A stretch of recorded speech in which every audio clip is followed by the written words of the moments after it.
Time to look back at the last Forge FC contest. Simply stunning stuff. And finally, their goal. Here is Match and Review. My word, what a rocket. With Anthony Urciuoli on the Forge Audio Network. Hello, Forge fans. Anthony Urciuoli with you. It's the Forge Audio Network. This is Match in Review. Forge FC with a 2-0 victory over Vancouver FC. The final score looks convincing. For the most part, the match was convincing, but there were some moments there where things were getting a little too close for comfort. And for whatever reason, Vancouver FC still remains a difficult opponent for this Forge club. But we're going to get into it. And there's a lot to talk about because even though the scoring happened a little later in the match, it was a pretty eventful game. So we're live here at Tim Hortons Field in Hamilton. I'm way up high looking down at the players as they shake hands. This is international night here at Tim Hortons Field. It's been incredible. I'm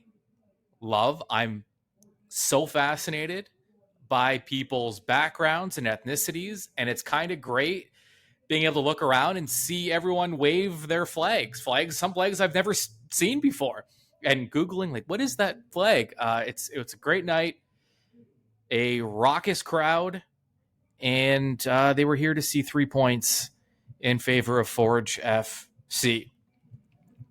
Let's go right to the beginning. Starting lineups for your Forge FC coming out in their classic 4-3-3 fluid formation. Kwesi Poku starting at left wing, although not great news on Poku. We'll get to that in a moment. Taryn Campbell starting down the middle, and David Chouanier on the right wing. Kyle Becker, Noah Jensen, and Alessandro Hojab-Rapport down the middle. Matusala, Ashton Johnson, Mandrakar James, and Rama on the back end, and Tristan Henry in goal, of course. First half, the game started as expected. I mean, Forge had between 75 to 80% of the possession for most of the first 25 to 30 minutes or so. It was a slow start, though, in terms of chance creation. The urgency was not there, and there were moments where you were a little worried it was going to catch up to Forge FC. Because they did lack a little bit of urgency, at least early on. There was an early substitution, though.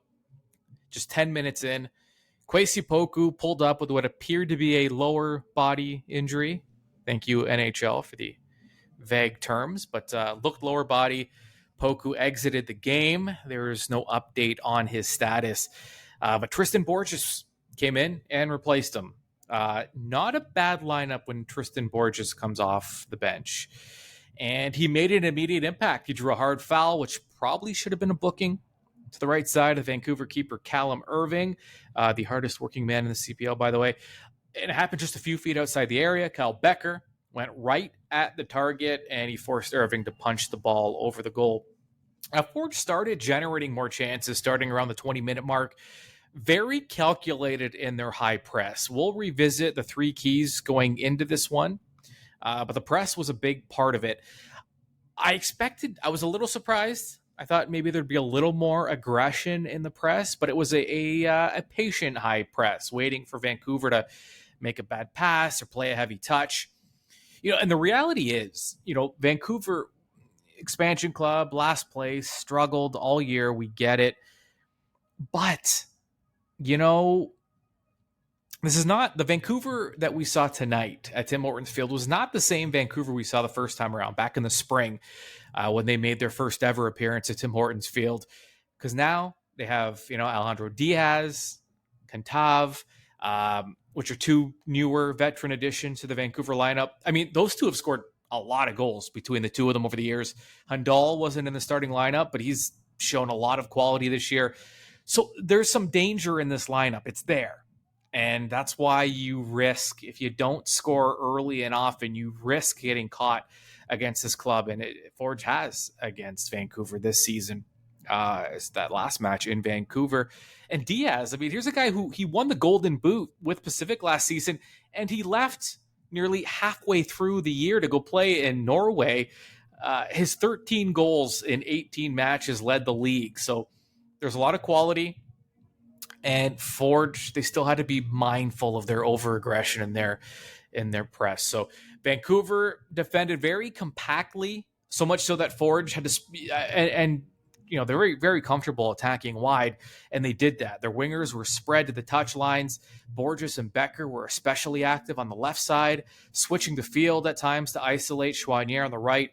And Forge took what was given to them by attempting a lot of crosses, some near chances. Vancouver, though, they had to know that Forge was going to take this approach, that they were going to take those wide areas, and they were prepared.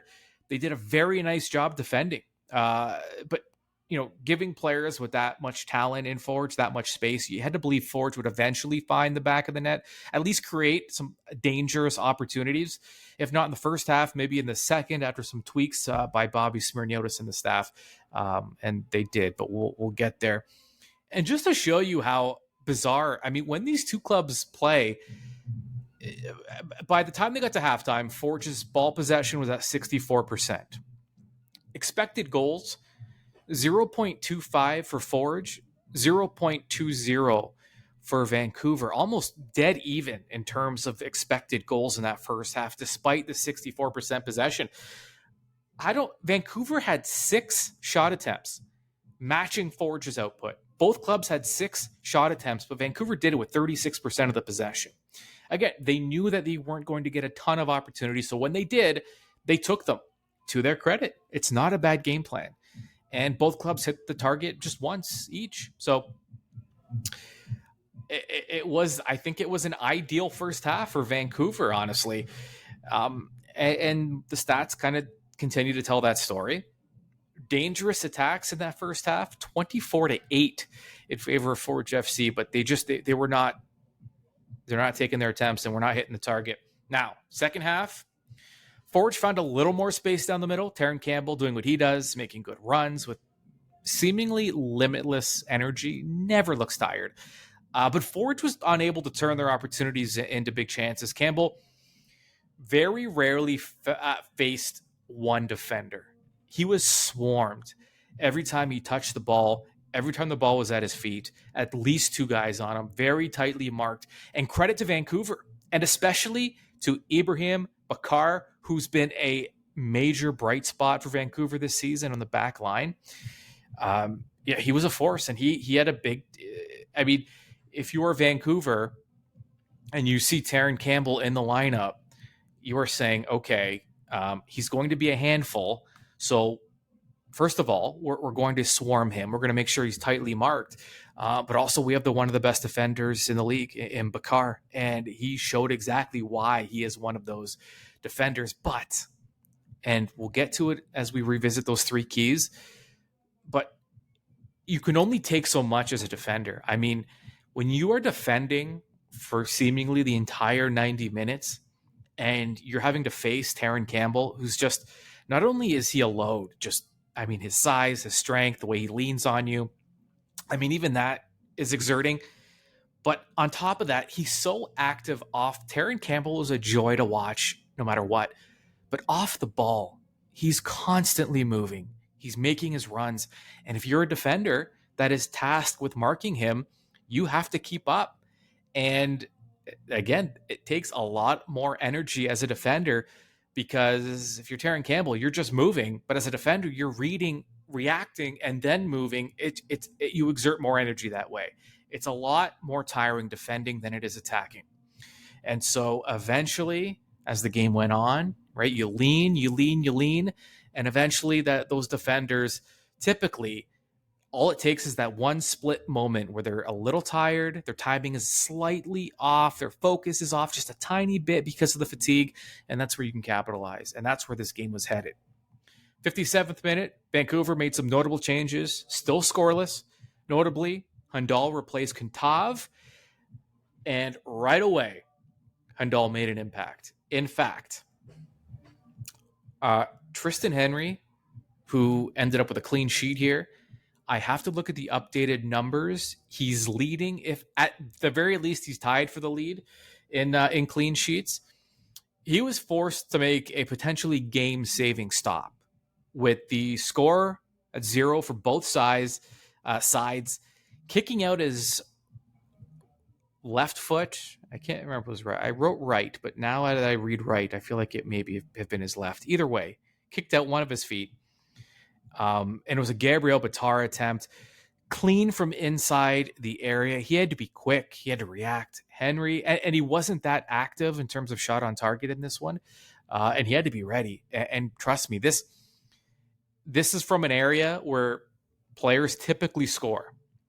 And the fact that Henry made the stop, when I say game saving, I know Forge scored twice, but had that gone in, and now Forge is forced to play from behind, and Vancouver can sit back, and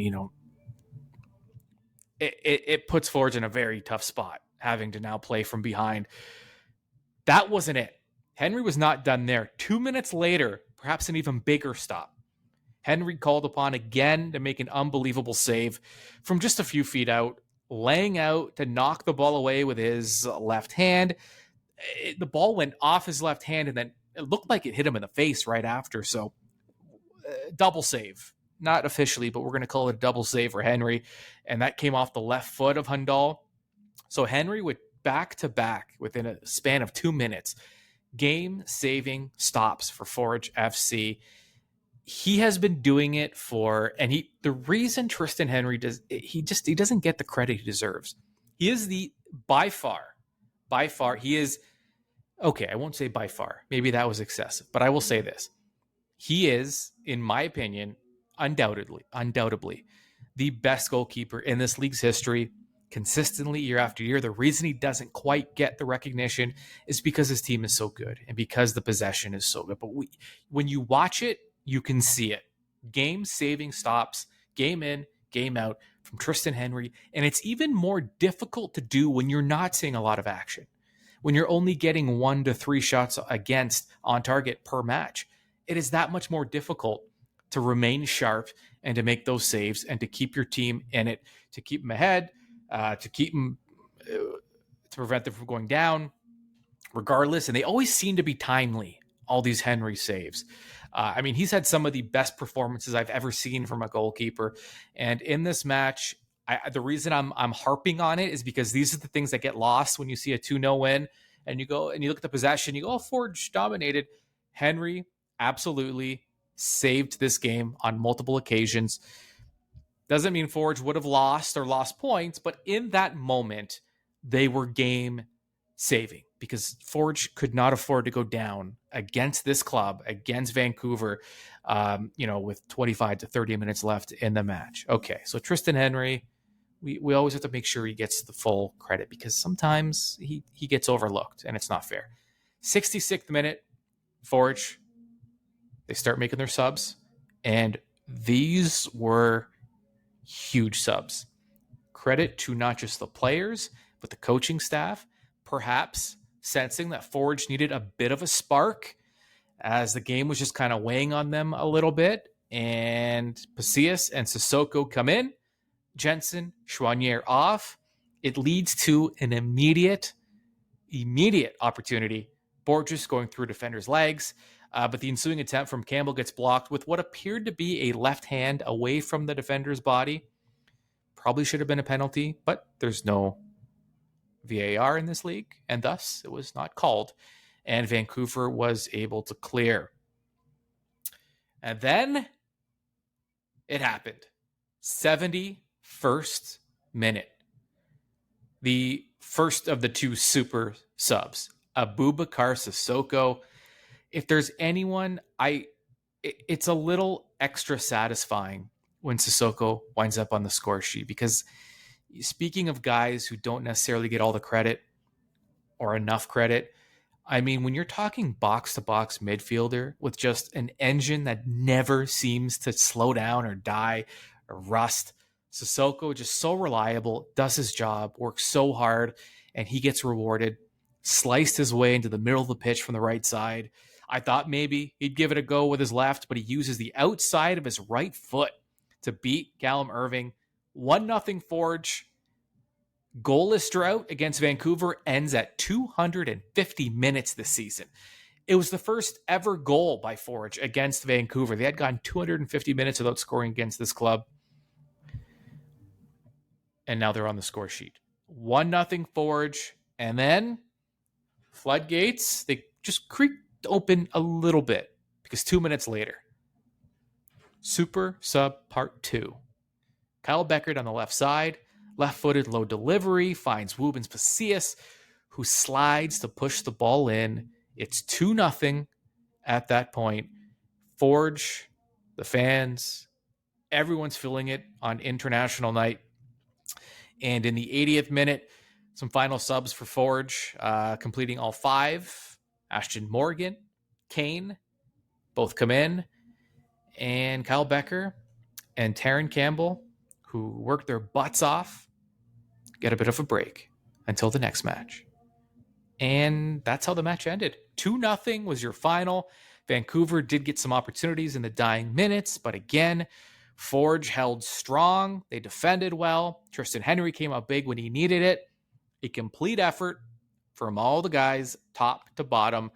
And the final stats at the game's conclusion: expected goals in this one, 1.53 for Forge, 0.76 for Vancouver.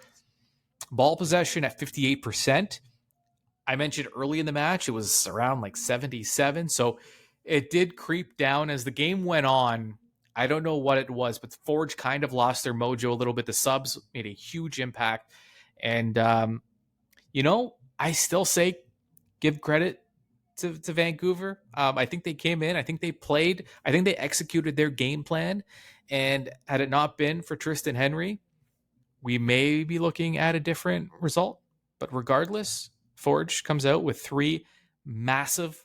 They could not have. This was the kind of match where dropping points was not an option for Forge FC. Not after that win against Pacific. Not while you're in the hunt for first place. Not with Cavalry coming up next week. Not with these struggles at home this season to pick up results.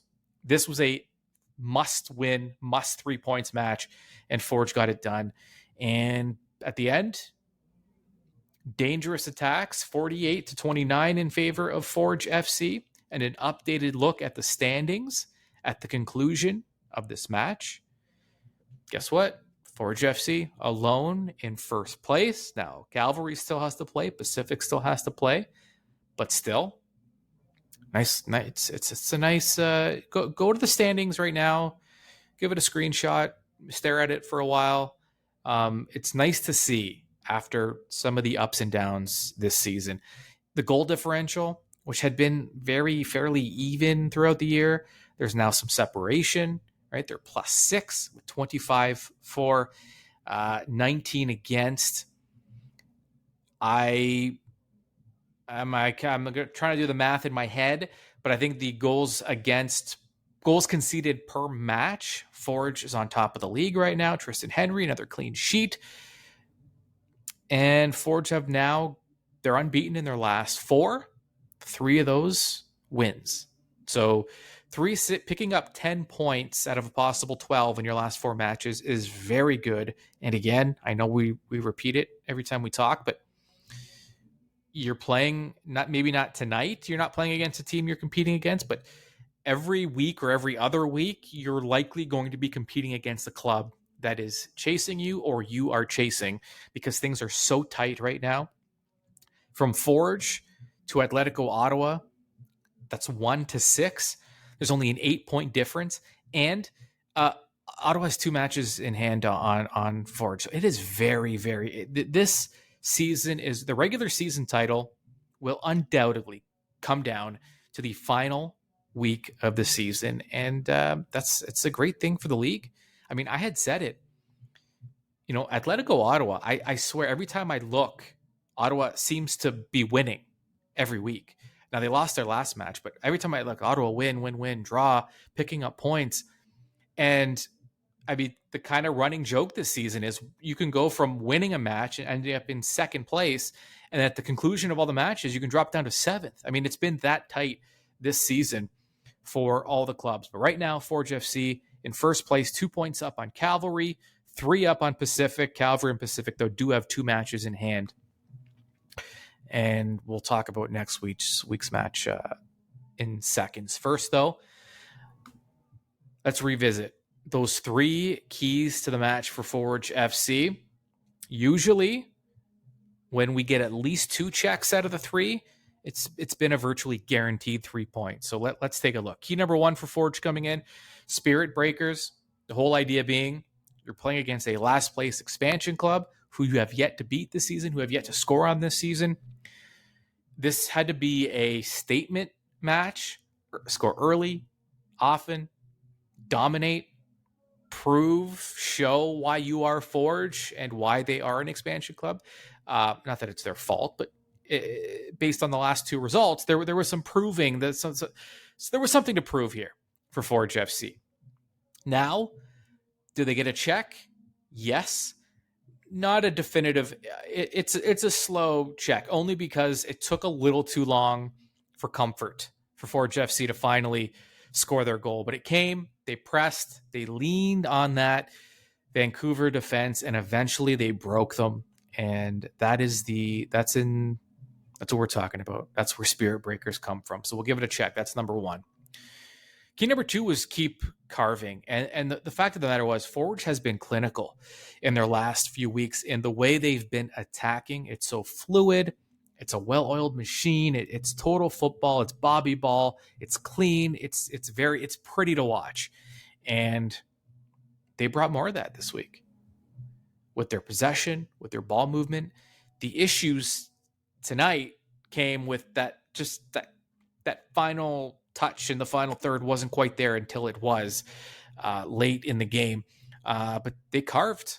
I mean, Sissoko's goal was a perfect example. He starts on the right, sees a little lane down the middle, so he kind of moves, shimmies sideways, kind of takes a diagonal run, looks like he's going to take one with his left, but surprises the keeper by kicking with the outside of his right, and it ends up in the first goal of the match and the winning goal.